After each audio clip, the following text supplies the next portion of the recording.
యేసు లోకములో జన్మించి 2000 సంవత్సరాలైన మానవ జీవితంలో జన్మించడానికి సంఘమును ప్రసవ వేదనతో నడిపిస్తాడు దేవుడు. ఆమేన్. భరించడానికి ఇష్టపడుతున్నావా? నశిస్తున్న లోకాన్ని మార్చడానికి, మానవ స్వభావాల్ని మార్చడానికి, మానవ జీవితం మీద శాపాన్ని తొలగించడానికి, మానవుని బ్రతుకులున్న మరణాన్ని మంట కలపడానికి అమానీయుడు దిగి వచ్చిన వేళ, అది క్రిస్మస్ వేళ. అది నీ జీవితంలో దిగి వచ్చిన వేళ, నీకు క్రిస్మస్ వేళ. ఆమేన్. హల్లెలూయా. అయితే ఆ పండుగ, ఒక పండుగ జరుగుతుంది ఒక చోట. చూడండి, నేను ఆ సబ్జెక్ట్ మార్చేస్తున్నట్టుగా ఉంటుంది. 12వ అధ్యాయము 20వ వచనం చూడండి. యోహాను సువార్త 12వ అధ్యాయం 20వ వచనం. యోహాను సువార్త 12వ అధ్యాయం 20వ వచనం. ఎవరైనా చదవండి. ఆ పండుగలో ఆరాధింపవచ్చును. ఆ పండుగలో, రే బాబు కూర్చోండి రా, డైరెక్టర్స్ కూర్చోండి. ఆ పండుగలో ఆరాధించవచ్చిన వారిలో కొందరు గ్రీసు దేశస్థులు ఉండిరి.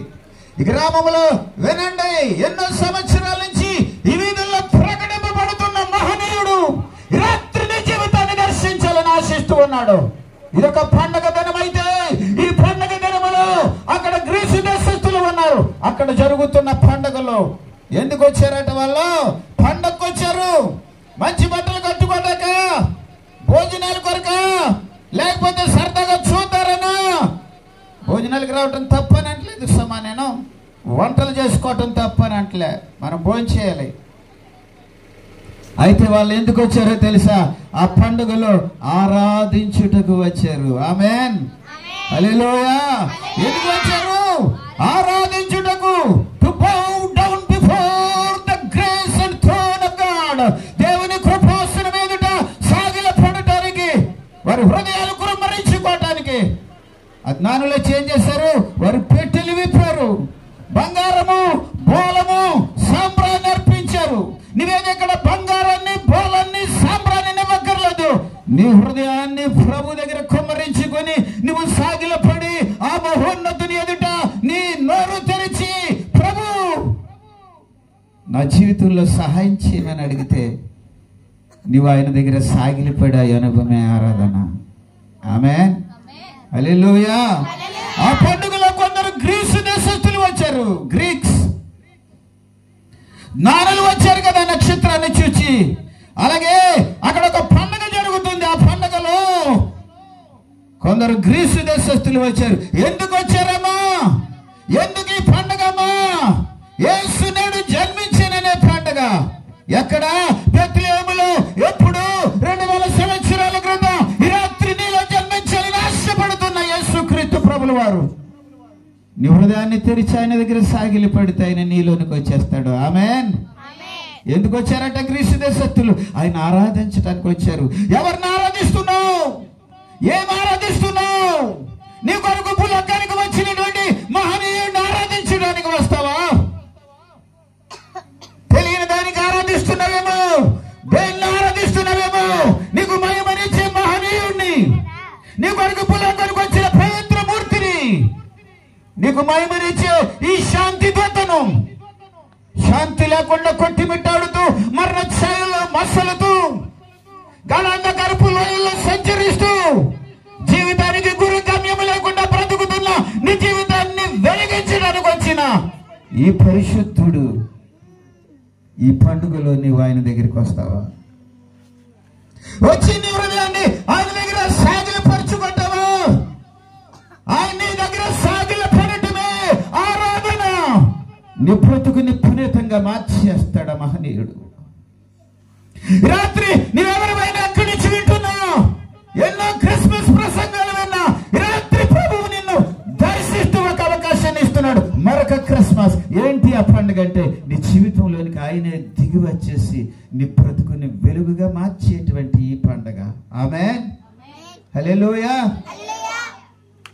ప్రభుకి స్థానం ఇస్తావా? ఈ ఊర్లో ఎన్నో అద్భుతాలు, ఒక్కటి కాదు, ఎన్నో అద్భుతాలు. అక్కడ ఒక అమ్మ ఉండేది, వాటర్ ట్యాంక్ దగ్గర ఉండేది కదా ఒక అమ్మ. ఏం పేరు అమ్మ? అమ్మ పేరు గట్టిగా చెప్పండి. వరాలమ్మ. ఒకసారి ఒక అతను ఫోన్ చేశాడు, అయ్యా మీరు ఏ ఊరు వెళ్ళిపోకండి, ఈ వరాలమ్మ బకెట్ కొట్టేసేలాగా ఉంది అన్నాడు. ఇప్పుడు లేదులేండి, వెళ్ళిపోయింది దేవుని దగ్గరికి. ఆ శారదా నదిలో అందరికో బాప్తిసాలు ఇచ్చాయి. బాంబే మొదలుకొని ఇటువైపు ఒరిస్సా రాష్ట్రం ఛత్తీస్గఢ్ వరకు కొన్ని వందల మందికి బాప్తిసాలు ఇచ్చి ఉంటానేమో. ఎక్కడున్నారో వారికే తెలియదు. ఆమేన్, హల్లెలూయా, హల్లెలూయా. దేవునికి మహిమ. ఈస్ట్ వెస్ట్, కృష్ణా, గుంటూరు, అటు మహబూబ్నగర్, హైదరాబాదు, ఇటు శ్రీకాకుళం, ఉమ్మడి జిల్లాలో, విజయనగరం, విశాఖ జిల్లా, ఏ మూలకెళ్ళినా ఈ పరిచర్లో మారిన వాడు ఒక్కడైనా కనపడతాడు. ఆమేన్, హల్లెలూయా. ఇప్పుడే ఈ గ్రామం ఎలాగుందంటే 20 years బ్యాక్, 25 years అవుతుంది. అప్పుడు ఎలాగుందో మీరు ఊహించుకోండి. ఒక రోజున వస్తుంటే పెట్రోల్ లేదు, కెనటిక్ హోండా ఉండేది నాకు. ఒక 5 సంవత్సరాల బండి, సైకిలే లేదు సేవలో. ఆ కెనటిక్ హోండా వేసుకుని వస్తున్నాను. ఒక అతన్ని వెనకాల ఎక్కించుకున్నాను. ఆడికి ముందు చెప్తే దాని సంగతే ఆడ బండి అక్కడ వదిలేసి వెళ్ళిపోతాడు. అందులో పెట్రోల్ లేదు. నా జేబులో 10 రూపాయలు ఉంది. రాత్రి ముగించుకుని మిడ్నైట్ 12 గంటలకు అగనంపూడి సెంటర్లో వాడిని దించాను. అప్పుడు చెప్పాను, నా దగ్గర 10 ఉంది, బండిలో పెట్రోల్ లేదు. ఎలా వచ్చిందో నాకు తెలియదు బండి. ఆమేన్. మీ జీవితాన్ని వెలిగించడానికి ఒక సేవకుడిని పంపించాడు ఇక్కడికి దేవుడు. తన సేవకుడిని పంపించి మీలో ప్రతి వాణిని దుష్టత్వం నుంచి మళ్లించడం ద్వారా మిమ్మల్ని ఆశీర్వదించాలని దేవుని ప్రణాళిక. యేసుక్రీస్తు అనే మహనీయుని పంపించి మీలో ప్రతి వాణిని దుష్టత్వం నుంచి, శాపము నుంచి, మరణము నుంచి మళ్లించి మిమ్మల్ని ఆశీర్వదించాలని దేవుని ప్రణాళిక. అందుకే యేసు దిగి వచ్చాడు నీ దగ్గరికి. ఆమేన్, హల్లెలూయా. ఈ గ్రామాన్ని దర్శిస్తున్న యేసుక్రీస్తు ప్రభు ఎప్పటి నుంచో ప్రార్థన చేయించుకుని ఉండొచ్చేమో, కానీ నీ హృదయాన్ని ఆయనకి ఇచ్చి సాగిలి పడితే రాత్రి నిన్ను దీవించేస్తాడు దేవుడు. ఆమేన్, హల్లెలూయా. 10 రూపాయలు జేబులో 10. ఇది 20 years బ్యాక్ జరిగిన ఇన్సిడెంట్. 2015-17 years back. అగనంపూడిలో దిగే వరకు పెట్రోల్ అవ్వలేదు. ఆ మరుసటి రోజు విజిటింగ్ స్కూల్ అని స్టీల్ ప్లాంట్ టౌన్షిప్, ఆ రోజంతా తిరిగిదాకా నా పెట్రోల్ అవ్వలే. ఎలా వచ్చిందో నాకు తెలియదు. అందులో ఇలాంటి ఇన్సిడెంట్లు 1,00,000 చెప్తాను ఈ 25 yearsలో. ఆమేన్. ఆయన శక్తిమంతుడైన దేవుడు. అయ్యమ్మ వరాలమ్మ బకెట్ కొట్టేస్తుంది, ఎక్కడికి వెళ్ళకండి. అయ్యా ఆయన ఫోన్ చేశాడు ఒక అతను, పేరు చెప్పను కానీ అతని పేరు ఉన్నాడు, ఈవేళ బతికే. సరేనయ్యా అన్నాను, నేను వస్తాను, ముందు బకెట్ కొట్టక ముందు ఒకసారి అన్నాను. ఆమేన్. అక్కడే వాళ్ళ ఇల్లు అక్కడే ఉంది. నొలక మంచం మీద వేశారు, బట్టలు కూడా సరిగ్గా లేవు, ఎదురు చూస్తున్నారు.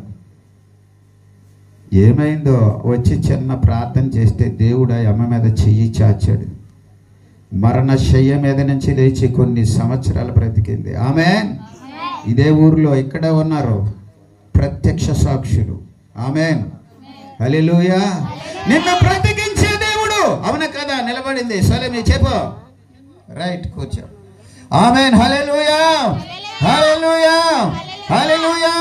దేవుడు ఆశ్చర్యకార్యాలు ఎలాంటివి చెబితే ఎన్నో ఎన్నో ఎన్నో. అక్కడ డబ్బు తెచ్చి ఇక్కడ పరిచయకి పెట్టేవాడిని. ఆమేన్. అక్కడ 10 రూపాయలు కానుకొస్తే తెచ్చి ఎక్కడ పెట్టేవాడిని. ఆమేన్. ఎందుకది? దేవుడు నిన్ను ప్రేమిస్తున్నాడు కనుక నీ గ్రామాన్ని. ఆమేన్. అసలు ఫస్ట్ లో వీధి లైట్ వేయించింది క్రైస్ట్ గ్లోరియస్ చర్చ్. ఈ వీధిలో పోల్స్కి నేనే దానికి స్పాన్సర్ చేశాను చర్చ్ ద్వారా. దేవునికి స్తోత్రం. ఆమేన్, హల్లెలూయా. ఎందుకంటే వీరు బ్రతుకుల్లో దేవుని యొక్క ప్రేమ ప్రత్యక్షపరచబడాలనే ఉద్దేశం, దేవుడు తన కృపను వెల్లడి చేయాలనే ఉద్దేశం. ఆమేన్, హల్లెలూయా. దేవుడు తన చిత్తాన్ని వీరి పట్ల నెరవేర్చాలనే ఉద్దేశం, దేవుని యొక్క ప్రణాళిక ఈ గ్రామం పట్ల వెల్లడి చేయబడాలనే ఉద్దేశం. ఆమేన్, హల్లెలూయా. ఉద్యోగానికి రజాన్ చేసి ఉద్యోగం మానేసి వచ్చిన తర్వాత ఈ ప్రాంతాలు, ఈ చుట్టుపక్కల ప్రాంతాలన్నీ విపరీతంగా తిరిగా. ఏమా ఎవరన్నా డబ్బులు ఇచ్చేవారా కానుకలు? ఎవరన్నా చెప్పండి ఆ రోజుల్లో.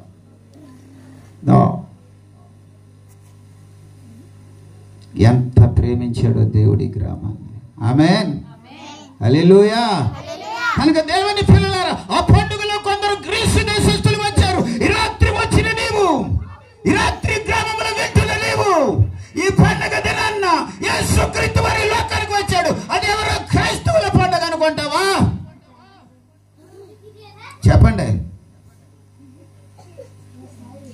ఈ గ్రామంలో రకరకాల ప్రజలు, అన్ని జాతులు తాకేశాడు దేవుడు. ఆమేన్.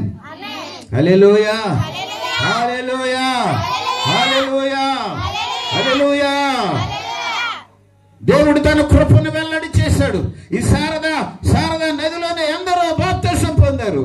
ఆమేన్. ఈ రాత్రి నీకు ఒక అవకాశాన్ని ఇస్తున్నాడు దేవుడు. ఆయన నిన్ను ప్రేమించి వచ్చాడు. అయితే నీవు ఈ రాత్రి ఇక్కడికి వచ్చిన నీవు, లేక ఈ వాక్కుని వింటున్న నీవు, ఈ పండుగలో దేవుణ్ణి ఆరాధించి ఆరాధకుడిగా మార్చబడాలని, ఆ దేవుణ్ణి సేవించే వ్యక్తిగా నీవు మార్చబడాలని, ఆ దేవుడిచ్చే వెలుగుని నువ్వు పొందుకోవాలని, నువ్వు ఆశీర్వాదకరంగా తీర్చిదిద్దబడాలని ఆ ప్రభు నీకు ఒక అవకాశాన్ని ఇస్తున్నాడు. లేకపోతే కోవిడ్లోనే చచ్చిపోయింది వాళ్ళు. ఆమేన్. మళ్ళీ ఇంకొక వైరస్ వస్తుంది, ఏదో వేరియంట్ వస్తుంది, ఇది ఏదో 3rd 4th వేవ్ అంటున్నారు. అసలు ఇక్కడికి వచ్చే ముందు జార్జి పాస్టర్ గారికి చెప్పాను, ప్రసంగం మీరు చేసేది బాబు, నువ్వు చేసే, నేను 2 మాటలు చెప్పి ప్రార్థన చేస్తాను, నాకేదో అనీజీగా ఉంది. నేను చెప్పను ప్రాబ్లం, జనరల్గా చెప్పను నేను నా ప్రాబ్లం. ప్రసంగం చేస్తాడని వాస్తవాన్ని చెప్పాను. కానీ నేను వస్తూ ఉంటుండగానే దేవుడు నాకు కృపనిచ్చాడు. మధ్యాహ్నం నుంచి అలాగే ఉంది, కానీ దేవుడు కంప్లీట్గా డివైన్ డెలివరెన్స్ రిలీజ్ అయిపోయింది. ఆమేన్. స్తోత్రం. ఏనాడో చావవలసిన నిన్ను బ్రతికించి ఉంచడానికి కారణం ఏంటో తెలుసా? నువ్వు ఆయన్ని ఎరగకపోయినప్పటికీ ఆయన నిన్ను ప్రేమిస్తున్నాడు. ఆయన నువ్వు నమ్మకపోయినప్పటికీ ఆయన నిన్ను ప్రేమిస్తున్నాడు. ఆయన నువ్వు నరవతరివై మట్టి మనిషివైనా నేనైనా నా కొరకు నీ కొరకు ఆయన పరలోకములో నుంచి దిగి భూలోకానికి వచ్చాడు మరణ భయము నుంచి విడిపించడానికి. ఆ యేసుక్రీస్తుని నమ్మితే నీకు మరణము లేదు, జీవమే. అందుకనే పునరుత్థానమును జీవమునని పలికిన యేసుక్రీస్తు ప్రభుల వారు యోహాను సువార్త 11:24, యోహాను సువార్త 6వ అధ్యాయం